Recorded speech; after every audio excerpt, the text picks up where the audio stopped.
తలతిక్కరాజు కథ పార్ట్ 2. ఆ నగరంలో ఉన్న ఒక ధనిక వ్యాపారి ఇంట్లోకి ఒకనాడు ఒక దొంగ చొరబడ్డాడు. మామూలుగా కాదు, వ్యాపారి ఇంటి గోడకు కన్నం వేసి ఆ కన్నంలోంచి లోనికి దూరాడు. లోపల ఉన్న విలువైన వస్తువులన్నీ మూటగట్టుకుని ఇక బయట పడదామా అనుకునే లోపల వాడు కన్నం వేసిన గోడ నిలువున కూలింది. వాడు తను త్రవ్విన గోడ కింద తానే పడి చచ్చిపోయాడు. అయితే ఆ దొంగ తమ్ముడు రాజుగారి దగ్గరికి పోయి వ్యాపారి మీద ఫిర్యాదు చేశాడు.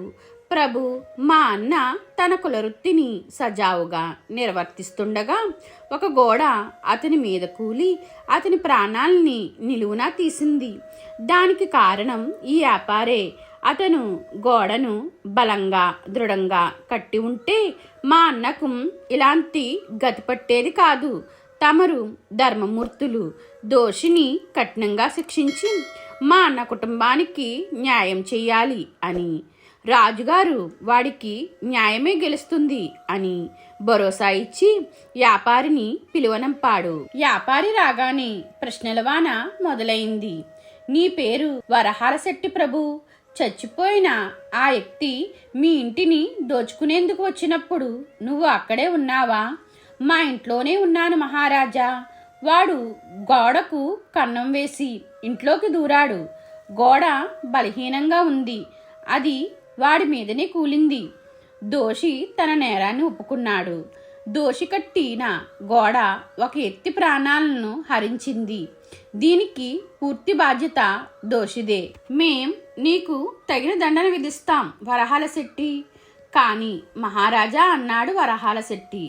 కథ ఇలా అడ్డం తిరిగిందేమి అని ఆశ్చర్యపోతూ, కానీ గీని ఏమీ లేదు, నేరం చేసిన వాడికి శిక్ష పడాల్సిందే అన్నాడు రాజు గంభీరంగా. తన ప్రాణాలకు ఎసరు పెట్టారన్న తర్వాత వరహాలశెట్టి మెదడు చురుకుగా పనిచేసింది. ఒక క్షణం ఆగండి మహారాజా, నిజానికి ఆ గోడను కట్టింది నేను కాదు. గోడను కట్టిన మేస్త్రిదే అసలు తప్పు. అతను దానిని గట్టిగా కట్టి ఉండాల్సింది. అతని నిర్లక్ష్యం వల్ల ఒక నిండు ప్రాణం బలైపోయింది.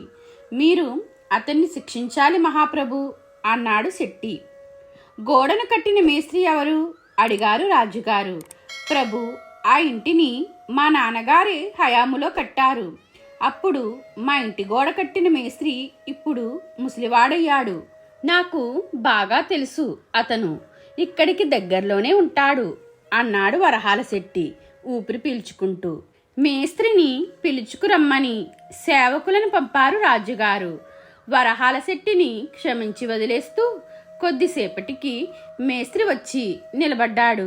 ఏమయ్యా, వరహాలశెట్టి తండ్రి బతుకున్న కాలంలో వాళ్ళ ఇంటి గోడను కట్టావట, నువ్వు నిజమేనా? అవును ప్రభు, ఇట్లాంటి గోడన కట్టేది? అది ఒక పేద దొంగ మీద కూలి వాడి ప్రాణాలని హరించింది. నువ్వే ఈ హత్య చేసినట్లు రుజువైంది గనుక మేం నీకు మరణదండన విధించాలి. ఇప్పుడు రాజుగారు తొందరపడి తనకు మరణదండన విధించేలోగా మేస్త్రి తెలివి మేల్కొన్నది. అతను గట్టిగా వాదించాడు. ప్రభు, నన్ను శిక్షించే ముందు నా మరణం ఒకసారి ఆలకించండి. నేను ఈ గోడను కట్టిన మాట వాస్తవం. అది బాగా కట్టలేదన్నది వాస్తవమే. అయితే అది అలా ఎందుకు తయారైందో కూడా చూడాలి తమరు. ఆ సమయంలో నా మనసులో లేదు. నాకు ఇంకా గుర్తున్నది. నేను గోడను కడుతూ ఉన్న సమయంలో ఒక నర్తకి తన కాలి అందల్ని చేతి గాజుల్ని గలగలలాడించుకుంటూ అటూ ఇటూ తిరుగుతూనే ఉన్నది రోజంతా. దాంతో నా మనసు వశం తప్పింది. నా చూపు ఇక నేను కడుతున్న గోడ మీద నిలవలేదు. మీరు ఆ నర్తకిని కఠినంగా శిక్షించాలి. ఆమె ఇల్లు తెలుసు నాకు అన్నాడు మేస్త్రి. నాకు తెలుసు. కథ లోతు పెరుగుతున్నది. దీన్ని పూర్తిగా పరిశోధించకుండా వదిలేందుకు వీల్లేదు. ఆ నర్తకిని ఇటు పిలుచుకురండి, ఆమె ఎక్కడున్నా సరే అన్నారు రాజుగారు. ఇప్పుడు ఆ నర్తకి ముసలిది అయ్యింది. ఆమె వణుక్కుంటూ వచ్చి నిలబడ్డది. పాపం, ఈ మనిషి అక్కడ కూర్చుని గోడ కడుతున్నప్పుడు నువ్వు గాజులు అందెలు గగల్లాడించుకుంటూ వీధిలో అటూ ఇటూ తిరిగావా? నువ్వు వయసులో ఉన్నప్పుడు ఒక రోజున అడిగారు రాజుగారు. నిజమే మహారాజా, తిరిగాను, ఒప్పుకున్నదామె. అయితే నువ్వే దోసివన్నమాట. గాజులు అందెలు గలగల్లాడి నువ్వు వాడి ఏకాగ్రతను దెబ్బతీశావు. దాంతో వాడు కట్టే గోడం పాడైంది. అది ఒక పేదవాడి మీద కూలి వాడి ప్రాణం తీసింది. నీ మూలంగా ఒక అమాయక ప్రాణి బలైంది. నీకు శిక్ష తప్పదు. ఆమె ఒక్క క్షణం ఆలోచించి అన్నది, మహారాజా ఆగండి. నేను ఆ రోజున అట్లా రోడ్డు మీద అటు ఇటు ఎందుకు తిరిగానో గుర్తుకు వచ్చింది. ఇదంతా ఆ కంసాలి చేసిన పని. నేను అతనికి కొన్ని బంగారు నగలు చేయమని డబ్బులిచ్చాను. అతను వాటిని ఇప్పుడిస్తాను అంటూ ఆ రోజంతా త్రిప్పుతూనే ఉన్నాడు. అతని వల్ల నేను ఆ రోజు కనీసం ఒక డజను సార్లు అటు ఇటు తిరిగి ఉంటాను. అది నా తప్పు కాదు ప్రభు, అదంతా ఆ నీచుడు కంసాలి చేసిన తప్పు అని. పాపం నిజంగానే ఈమెది ఏ తప్పు లేదు అనుకున్నాడు రాజుగారు. అందిన సాక్ష్యాధారాలను పరిశీలిస్తూ అసలు నేరస్తుడు ఇప్పుడు దొరికాడు.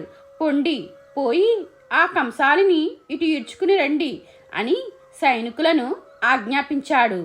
సైనికులు పరుగున వెళ్ళేసరికి కంసాలి తన దుకాణంలో ఒక మూలన నక్కి కూర్చుని ఉన్నాడు.